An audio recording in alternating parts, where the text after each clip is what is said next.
Bonjour à toutes et tous. Alors, une question pour commencer. L'économie, est-ce qu'on la laisse faire toute seule? Est-ce qu'on la guide un peu? Ou est-ce qu'on la réinvente de A à Z? Eh bien, derrière cette question se cachent trois grandes visions qui s'opposent depuis des siècles. Le libéralisme, le keynésianisme et le marxisme. Les comprendre, c'est vraiment détenir les clés pour décrypter le monde actuel et les débats qui nous animent. Allez, c'est parti, on plonge dedans. La question qui divise vraiment ces trois courants est finalement assez simple. Est-ce que l'économie a besoin d'un pilote aux commandes?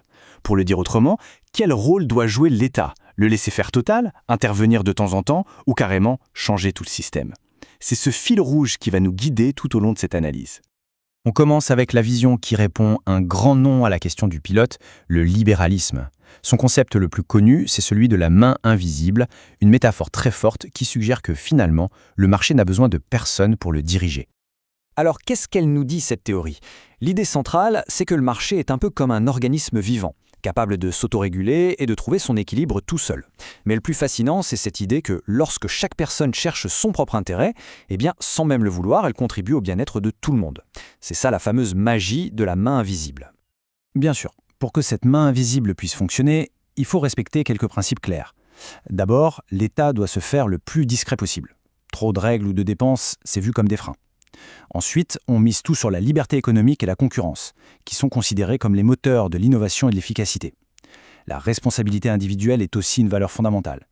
Et de là découle une certaine méfiance envers ce qui est perçu comme de l'assistanat excessif, qui risquerait de décourager l'envie de travailler ou d'entreprendre. Cette petite phrase, elle résume parfaitement la pensée libérale sur la question des impôts. L'idée, c'est que si on taxe trop lourdement, on finit par décourager l'investissement et le travail. Des entreprises comme les individus sont moins motivés à créer de la richesse. Et le paradoxe, c'est qu'au final, l'État récolterait moins d'argent que s'il avait mis des impôts plus modérés. Mais que se passe-t-il quand la main invisible a l'air de flancher? La grande crise de 1929, par exemple, a vraiment secoué cette confiance. C'est dans ce contexte qu'une vision opposée va émerger, le keynésianisme. Et là, l'État n'est plus du tout un spectateur, il devient un acteur central, une sorte de sauveteur. Pour John Maynard Keynes, l'économiste qui est derrière ce courant de pensée, l'idée d'un marché qui s'équilibre toujours tout seul, c'est un peu un mythe. Une économie peut très bien rester bloquée dans une situation de chômage de masse ou en pleine récession. Et face à ça, le seul qui a la puissance de feu pour inverser la tendance, c'est l'État. Son rôle est donc actif, il doit intervenir pour stabiliser la machine économique quand elle se grippe. Et comment ça marche concrètement? En période de crise, l'État ouvre les vannes et injecte de l'argent dans l'économie. Par exemple en lançant de grands travaux publics ou en aidant directement les ménages. C'est la logique qu'il y avait derrière le fameux New Deal américain. L'objectif, c'est de soutenir la consommation. Parce que si les gens se remettent à consommer, les entreprises, elles, se remettent à produire pour répondre à la demande. Et pour produire, il faut embaucher. C'est un véritable cercle vertueux qui relance la croissance. On voit bien la différence avec le libéralisme. Ici, le moteur de l'économie, ce n'est pas l'offre, mais bien la demande. Le libéralisme et le keynésianisme, au fond, débattent du rôle de l'État à l'intérieur du système capitaliste. Mais il existe une troisième vision qui, elle, refuse ce débat et propose carrément de tout renverser. C'est le marxisme, une critique radicale du système lui-même. Pour Karl Marx, l'économie, ce n'est pas une histoire de mécanismes abstraits, c'est avant tout une histoire de rapport de force entre les gens. Le cœur de son analyse, c'est qu'il existe deux classes sociales avec des intérêts totalement opposés. Pour lui, l'histoire de l'économie, c'est l'histoire de ce conflit permanent. La solution, ce n'est donc pas de bricoler le système, mais bien de le renverser en s'attaquant à la racine du problème, la propriété privée des usines, des machines, bref, de tout ce qui permet de produire. Là, on voit bien cette division fondamentale. D'un côté, il y a la bourgeoisie, c'est elle qui possède les moyens de production. De l'autre, le prolétariat qui n'a rien d'autre à offrir que sa force de travail en échange d'un salaire pour vivre.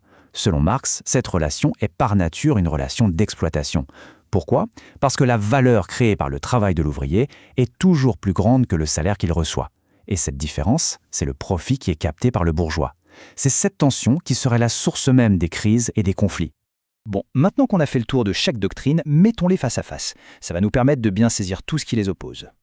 Ce tableau est un excellent résumé. Sur le rôle de l'État, on va d'un État minimaliste chez les libéraux à un État régulateur pour les keynésiens, pour finir à un État qui doit carrément être renversé pour les marxistes. Sur la vision du marché, on passe de l'idée qu'il s'autorégule à l'idée qu'il a besoin d'un coup de pouce jusqu'à le voir comme la source même de l'exploitation. Et enfin, sur l'origine des crises, les libéraux pointent du doigt l'excès de règles, les keynésiens un manque de demande, et les marxistes, eux, y voient la conséquence logique et inévitable de la lutte des classes.